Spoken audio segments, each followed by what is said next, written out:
like to welcome you to this edition of Emu Today TV. We are so pleased for you to join us, for having you join us today. Sarah Podaraki, welcome back. How are you today? I'm doing just fine. It's hard to believe we're in a brand new year. I know. It's felt like I've been with this show for so long now. You've been here since day one. Have you enjoyed it? Yes, definitely. Huge growing experience, huge learning experience. Definitely thankful for it. We have a great show today. We have some great guests, including our very first guest, Ms. Dibya Choudhuri, and she's the professor of counseling and chair for diversity and inclusion here at Eastern Michigan University. And Dibya, we want to thank you for joining us. Thank you for joining us today. We appreciate it. Thank you. I'm happy to be here. And you're a professor of counseling as well, right? Yes. Good. And you're also the chair of diversity and inclusion. The commission, the President's Commission. The President's Commission. Talk to us about that. What exactly does that mean? So the President convened this body consisting of students, faculty, staff in January of 2017 in response to the events that were happening, the racist graffiti, student protests, the Black Student 10-point plan, and we were sort of tasked with coming up with recommendations, almost developing a blueprint for Eastern to move forward, to become responsive, inclusive, and a more socially just institution. Yeah, diversity and inclusion is clearly important here at Eastern Michigan University, not just here, but across the entire country. And you have to applaud the president for being proactive and responding to challenges here on campus and putting together this commission. How many people are involved in this program? So it's 14 members on the commission, and it's students. It was a combination of nominations and applications. People expressed interest. People were nominated to serve based on their work already. And we tried to be representative, undergraduate, graduate, administrators who were from key areas, people who were involved in student retention and success, student affairs, and then faculty. So in the year or so that you guys have been formed, what have you done? What has been on the roster? It feels like we've both done an enormous amount and just a drop, because there's so much work to do. So we have, we did a lot of study, put together a set of preliminary recommendations. We then sort of disseminated it all over campus, did surveys, talked to faculty, talked to student groups, and really got feedback on the preliminary recommendations. We then presented those recommendations to the president and to the Board of Regents.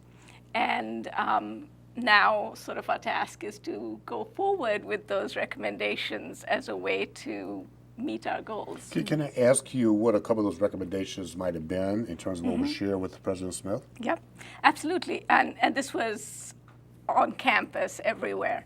And the first thing we said was we need campus climate assessment. But we don't need a one-shot deal where people come in, they study it, they tell you the answer, and they go away, because that's not how diversity works. It's ongoing, it's a live, continuing conversation. And so campus climate assessment needs to be that as well. So that was the first. Let's keep talking to people, have a campus conversation. And then past that was things like really auditing diversity on many levels in this institution, policies and practices. So for instance, we might say, is a class fully accessible? What's the classroom environment? But also things like when EMU contracts with vendors from outside, do we ask that those vendors follow the same principles and values that we do about diversity? How do we do that? When we decide to have a particular practice in the institution, do we look at who it affects? So those were some of the beginning recommendations. Yeah. I've been absolutely fascinated recently with diversity, inclusion, accessibility across the board. EMU Theater just did a show of James the Giant Peach that was accessible. Yeah. And I'm working with Elena S.V. Flies on further accessible theater things. And I just wanted to know, we have this commission for diversity and inclusion, is there just one specific person in charge of diversity at the university, like a chief diversity officer? It's a great question because many institutions, a chief diversity officer is where sort of there's a central source. The problem with that sometimes happens is that that person is then looked at as the savior, right? Then that's their job, nobody else's. And, you know, it's all of us are in this together. And so part of our work is to look really closely, to have a continuing conversation with the campus, because if you notice, there are silos at Eastern. Diversity for students is one place, diversity for staff is somewhere else. And so how would we put that together? What would that person coming in would need the entire campus to be behind them? And so we've got to really build it before we bring someone in. It's kind of bringing it together, get an integration, so to speak, of these various silos that we have across the campus. Yeah. So as the chairperson, if you will, of this commission, what is the end game? What is the end game? You know, give us a timeline / end game. At the end of 2 years, what do you hope to see? 3 years, this year, whatever. At the end of, I'm going to say 2 years to be optimistic, is I would really like us to not be this active. I would like us to be, if we still exist, an advisory board, advising people who are dedicated to, this is their job, to do diversity, inclusion, and equity at Eastern. Let's understand, you know, and we talk about diversity and inclusion and equity. It's not just talking about it. It's not just taking another class in an online, online class. It's also we got to live it, we got to breathe it, and we've got to have behavioral changes. And I think that's important. You're a student here at Eastern Michigan as well. I would think that's a very important part of this process that we have to go through, right? Yes, I come from a community that has little to no diversity. And coming to Eastern Michigan, especially, I started about a year before all of the racist graffiti and all of the protests and such. So I was immediately immersed in this environment that needed something, that needed like an advisory board and such. So it's incredibly important. Yeah. And as the chairperson for the this group, if you will, diversity and inclusion. What type of support have you received from the university as well in terms of resources? Oh, absolutely. I mean, it's kind of like, you're recognizing the need and wanting somebody to help. All aspects of the university have really sort of supported it, but people don't necessarily know what to do. Yeah. And so part of it is having that conversation, being able to enter the conversation even if you feel like I don't know very much about it. And that's the part that, folks who've lived it all their lives, and this is kind of the last straw to have this going on, and people who haven't really encountered it and come in, we're all at the same university. And we've all got to have that conversation together. And part of that is building those institutions and structures that allow that to happen. So the President's office has been sort of very supportive. And as we think about January, we have celebrated, we're in the process of celebrating and have celebrated the life of the late Dr. Martin Luther King Jr. And clearly it's important, Eastern's just celebrated his life as well. It's important that he had certain values he tried to teach for all of us. And as I'm hearing you talk today, you see, I get very passionate about this topic as well. Clearly, we have a long ways to go, not just here at Eastern, but I'm talking about across the country when it comes to addressing some of these critical issues. Yes, it's a lot of people, they hear diversity and inclusion, and if it's not something that affects them, they're going, I want to help, but how? And they don't have those answers readily available. So it's going forward, how you guys are pulling information and trying to get this information ready for people. Now it's the time to teach and to make those resources available. Yes. Have some of the findings been shared with the students as well across the university? Absolutely. Outstanding. We've definitely talked to student government, we've talked to the student organizations, the Black Students Association, and so definitely that's an ongoing conversations. The students on the commission as well are very much active voices, so they bring their perspective. We have a lot of very strong student leaders on campus, and when there is something needed, they speak up. Has there been a lot of, amongst the students, has there been a lot of discussions and interaction in terms of talking about some of the issues? There have been a few environments where I've been in where people have deliberately met up for the purpose of discussing these topics, and it's just been fascinating to hear all the perspectives they've brought to the table that I'd never even thought of.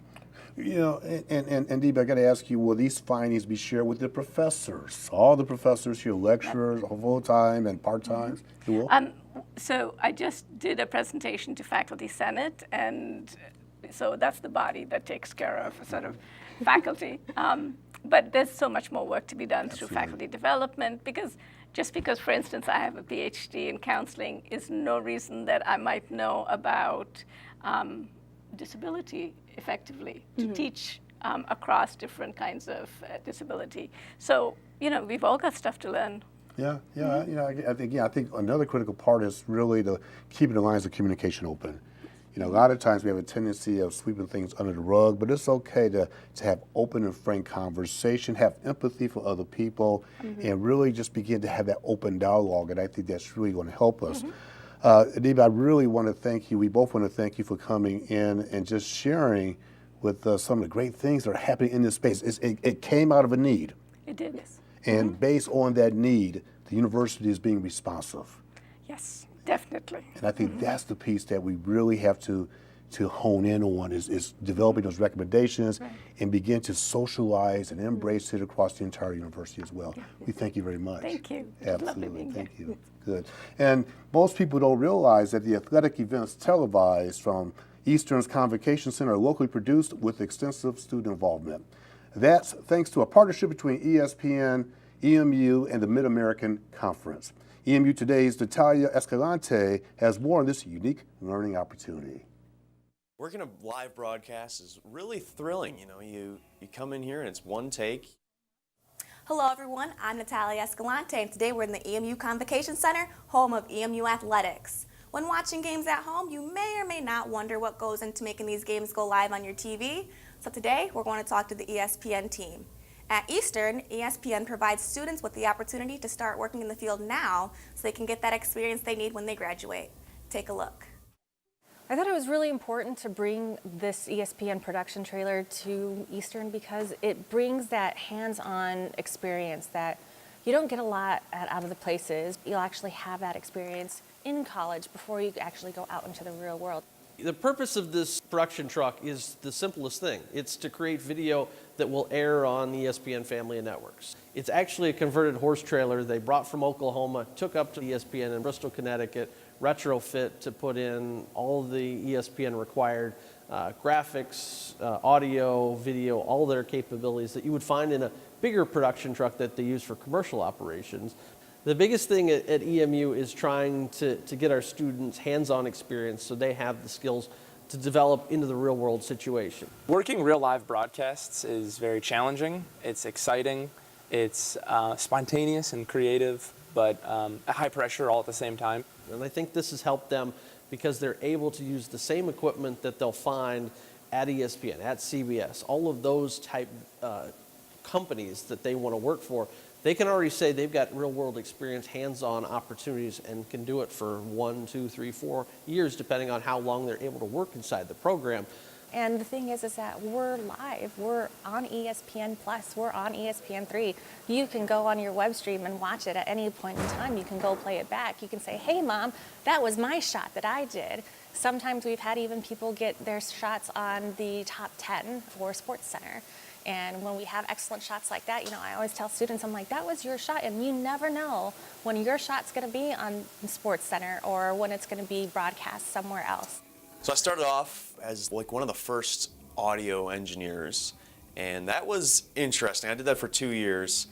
Never really clicked for me, but I did camera a lot, and then sideline reporting has been my favorite position. You know, there's so much that you're going to learn being on a live broadcast. It's also, I mean, just exciting, and like there's not really an opportunity like this anywhere else. I mean, ESPN is such a that's the place to be. So you could be doing TV broadcasts for your other school, but it's ESPN3 here, and that's really exciting. So, I mean, just to put that on a resume, it sounds good and it looks good.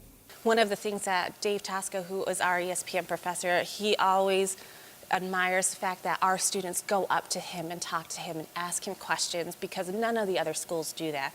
None of the other schools will have the confidence to go out and actually talk to someone who works for ESPN, who directs the Tennessee Titans games. And I love that our students have that confidence and, that gumption to like go out and, just ask the questions that they want answered. So not only do I do this, I'm also a freelancer, and so is our director, Eric Beeler. He also freelances with Fox Sports Detroit. He's gone to the Super Bowl. He's gone all over the U.S. doing all different types of sports broadcasting. In reality, my job is to be a professor in a certain way of helping mentor the student population here at Eastern to get them the skill set they need to be successful. I've had a lot of things given to me through Eastern, and this is my ability to give back to them as well. So remember when you're watching EMU games on ESPN that students are behind the scenes making this all happen. I'm Natalia Escalante for EMU Today. Thank you, Natalia. And just to underscore, all of the crew and the sportscasters that you saw in this piece are EMU alums or current EMU students. Another great thing about Eastern Michigan University. What do you think about that? Well, it's absolutely lovely. A lot of my friends are involved over there. Yeah. And now we're going to segue into another very serious conversation with Dr. Melody Werner, and she's the Title IX coordinator here at Eastern Michigan University. And you were appointed to that position in 2015. Thanks for joining us. Welcome. Thank you. I'm happy to be here. And you've been at the university for quite a while. Yes, I have. I actually started my career in athletics as Associate Athletics Director, Compliance, Title IX, and then when they created the position of Title IX Coordinator, I felt it was exactly the kind of job that I would be good at and that I would enjoy. So I applied and I was happy to get the job. So we've heard a lot about Title IX. So talk to us about the coordinator position. What are you responsible for? And before you do that, pull the lens back and talk about exactly Title IX. What is it? Well, Title IX is a federal law. It's a very short law. It basically says that individuals may not be discriminated against based on their sex. And this law applies to all educational institutions that receive any amount of federal funding. So this is every school in the country from kindergarten through 12th grade, junior colleges and higher education institutions. And most of us receive some degree of funding from the federal government, so most of us do need to comply with that law. And so to give you a little bit of history, the law was passed in 1972. Originally, back in 1972, women were having a very difficult time getting admitted to professional schools, such as engineering schools, medical schools, and law schools. And so I believe that was the main thrust behind that law at the time, was to help women get admitted to these schools. Over time, that worked well, and the number of women who were being admitted into those schools increased. The then Title IX kind of shifted its focus into the world of athletics. And when I was in high school, for example, I had very limited opportunities to participate in sports. And I probably could have been a pretty good athlete had I had the chance. According to my sources, you were, aren't you? But so Title IX became very much focused on increasing opportunities for girls and women to participate in sports programs. And that's a lot of what my historical work was back in athletics, making sure that we had opportunities for our women here at Eastern, and to make sure that the treatment of our female athletes was similar to that of our male athletes. So now, in your role as the coordinator for the university, what do you focus on primarily? Now, as of 2011, the focus for Title IX changed yet again. And the regulations clarified for us that any type of sexual violence is a form of discrimination on the basis of sex. And so now my position is very much focused on responding to and addressing complaints of sexual misconduct that may occur. So naturally, we can't talk about sexual misconduct without bringing up the subject of the Me Too movement. Okay.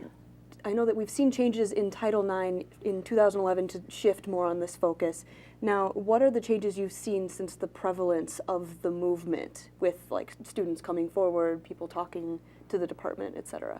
Yeah, I think that the Me Too movement has had an effect here at Eastern, and I think the effect is that individuals are less inhibited in terms of coming forward and talking about something that has happened.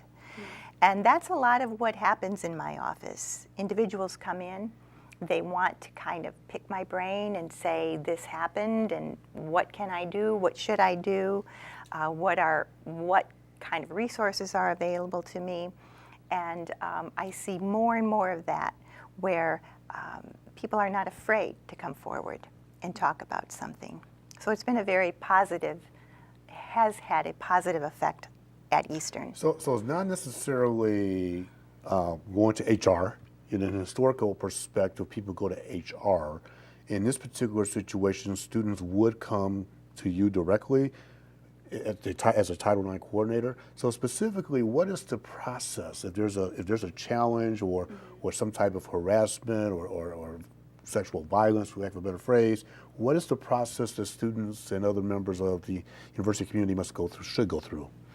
Well, we try to get the word out as much as we possibly can that anytime an individual hears about or experiences themselves some type of sexual discrimination, specifically everything from gender-based harassment, sexual assault, intimate partner violence or stalking, sexual exploitation. We have all of these behaviors defined in our policy, but if they know about someone or if they themselves experienced it, we want them to come and talk to me so that I can first and foremost see what interventions need to be taken to help that person. People that experience sexual violence do need help in maintaining their access to their education or to their jobs if they happen to be a faculty or staff person here at Eastern. So that's what I do. I come in and I provide those interventions. I do it all from the safety of my office. And what I mean by that is that person doesn't have to go talk to their biology professor, their English professor, their writing professor, then their housing contract holder, or all of these areas that they may need help with. I take care of it all.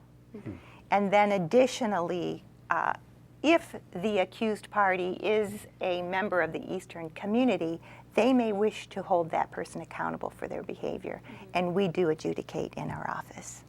Now, I know there's a lot of fear in terms of not being believed, retaliation, and also being forced to come forward with a case. What would you say to someone who wants to come see you but has one of those worries or concerns? I'm so glad you asked me that question. What I would say to that person is, please don't be afraid of that, because one of our guiding principles within our office is we allow the individual to maintain control. They can come in and they can talk, and they can tell me what their fears are, what they're concerned about, and we can decide together, should we do anything? Should we move forward? Should we not? And it's perfectly okay if someone says, I just want help, but I don't want to do anything more. That's their right to say that. Can people submit things confidentially? So in other words, when they submit the initial request to email, was there a phone call? Is there a confidential phone line? Because that's a great question. If you got issues or challenges, people are afraid to come forward because of it might get out there publicly or whatever the case might be. Is there a confidential process as part of this as well? Yes, there is. We have a form on our website that someone can go, they can just search for our Title IX website, and there is a reporting form. They can tell me as much or as little as they wish, and they can submit it anonymously. And there is absolutely no way I can find out who submitted that. Have we seen an increase in these types of submissions by the, because of the Me Too movement? So in other words, over the last 2 or 3 years, have we seen more students or people from the university community step forward? Has it been primarily flat, declining? I have seen a large increase in anonymous submissions this year, and I thought it might be due to the fact that I did a training for all of the students that was available online, and I highlighted that form. So I don't know if it's because of the Me Too or because of the Eastern community just being more aware that that form exists, but I have definitely seen an increase. Can I ask you, Sarah, a lot of discussions on campus amongst students about this particular situation, in terms of the Me Too movement. Yes, definitely. I'm someone who is very, very outspoken about gender-based violence and sexual violence and such. So I'm someone who, a few of my friends have come forward and said, what do I do? And there's a lot of discussions going on between students of like, where do we want these resources to go next? And that was a question I wanted to ask you as we keep seeing Title IX evolve and refocus on new things. What would you like to see as someone who works so closely with this? Where would you like to see it go, and what developments would you like to see in the future? I think that the main thing at this moment in time that I would like to see is I would like to see more individuals who have experienced any type of sexual violence to feel they can come forward and talk, because I think there's a big ripple effect. We talk a lot about prevention. What are you doing to prevent these things? How are you preventing these things from happening? A lot of our prevention efforts are preaching to the choirs.